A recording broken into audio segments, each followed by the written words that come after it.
What's going on, everybody? B-Dub here. We got some new footage from Battletoads coming out of Gamescom earlier today. I've only looked at it for like a real quick second here, but from what I see, it's pretty much what I expected. I think it looks good. You know, it's got good music. It has this cool hand-drawn art style. It does seem a little bit different from what the original was. Like, they kind of move quick.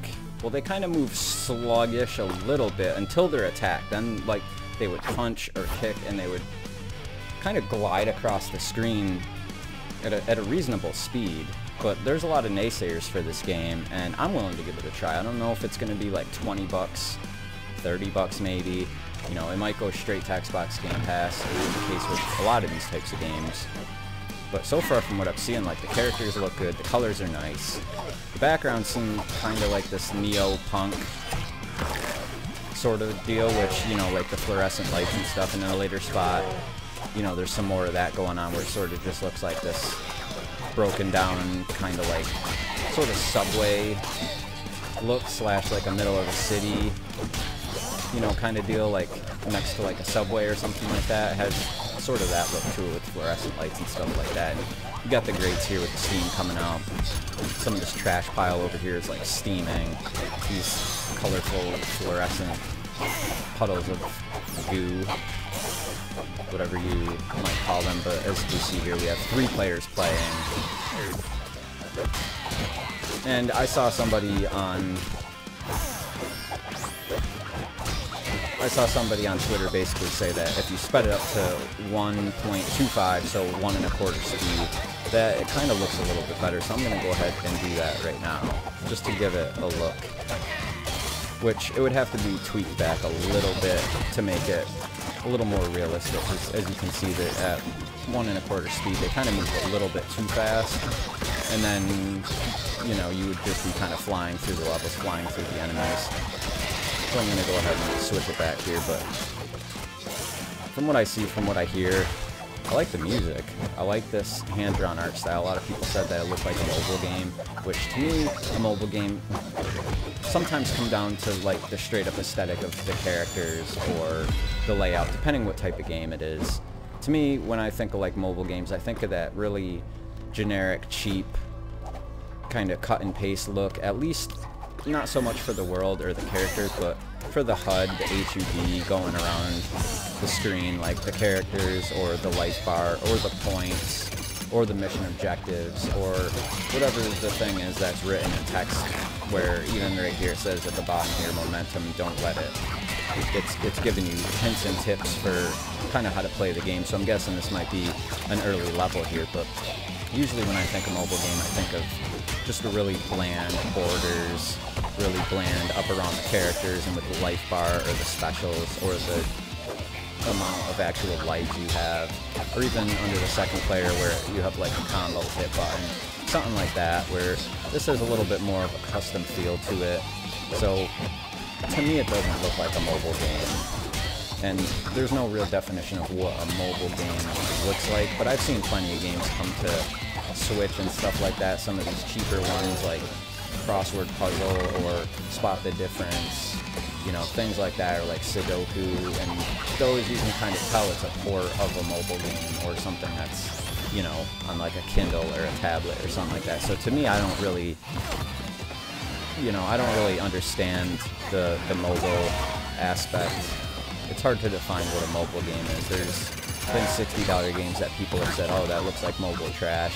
People even said that about Fire Emblem 3 Houses, that it looks like a mobile game. So there's no real clear way to define it or to really defend it.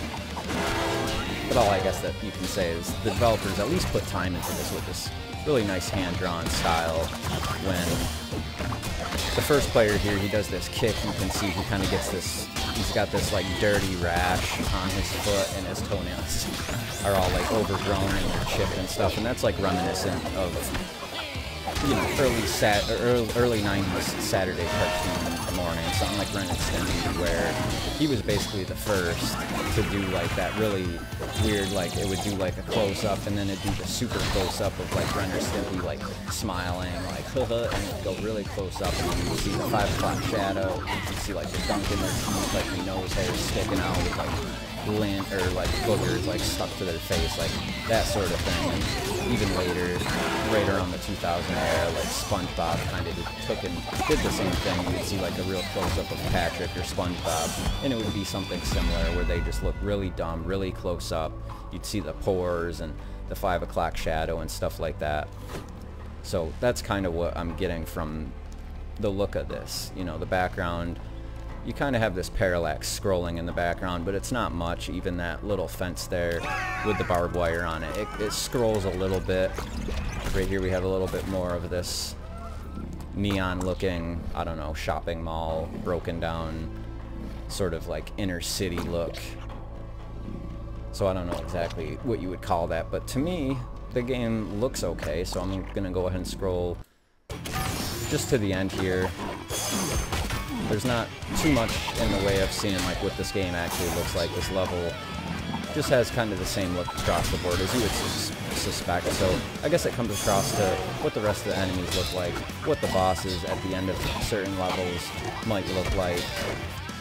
Obviously some levels are 2D side-scrolling. We've seen from the initial preview of it where it had the tunnel going on like the motorbikes where it's over the shoulder, so I don't know if there's going to be any other perspective to it, if maybe there's like a certain level where two players kind of like break apart and do kind of their own thing or anything like that. It's always interesting to see. You don't see it too much anymore, but there's games like the original Contra where one level you're both on the screen, then the second level is an over-the-shoulder, you know, behind-the-back shooting segment, and then even later on it did some different things. So, you know, same for the bosses and stuff like that, but that was Contra. So, to me, this game, it doesn't really have identity to the franchise. It doesn't really have too much back in the day because there was only the original game and then the Battletoads combined with the,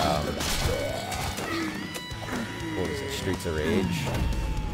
Or Final Fight? I think it was Final Fight. But so anyways, this game doesn't really have a strong identity to it, or with only being 2 games, it doesn't have much to detract from it to really make people mad, so I don't know exactly what the hang-up is, but that's the end of the footage here. What did you guys think? Let me know down below. I'll see you guys in the next one.